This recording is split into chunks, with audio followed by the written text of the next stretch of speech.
Ganito din ba ang slab ng bahay mo? Bitak na ang konkreto at litaw na ang mga bakal, pero di mo alam ang gagawin? What? This is Waterproofing Project, Episode 2. After our discussion and a few days of lead time to procure all the necessary materials for this project, lumipad ang aming team. Step, pumunta na kami sa site to start the project as planned.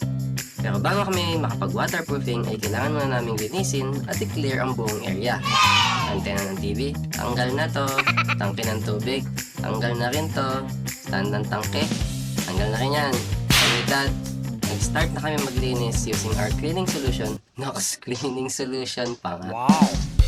We also removed all loose concrete sa walls and floor. In waterproofing any structure, surface preparation is the key. Natapos na kami maglinis at pinatulungan namin ang area.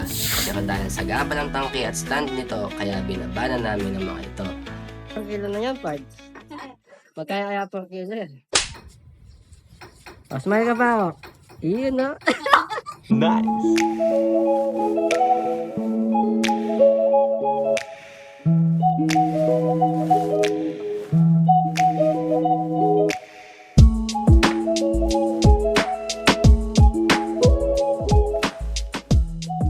Sika na pala.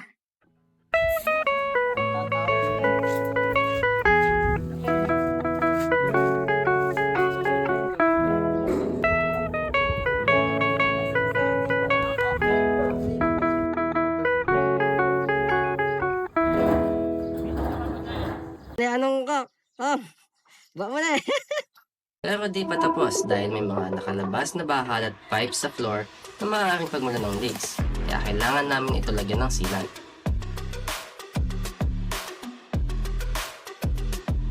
Ayan, at kinamay na nga. And with that, ready na tayo mag-apply ng waterproofing. Pero, dahil hindi tama ang level at slope to drain ng slab, kaya kailangan namin i-correct ito. Kala nyo waterproofing na, no? Kaya nag-mix kami ng cement blend compound para sa aming mortar screed.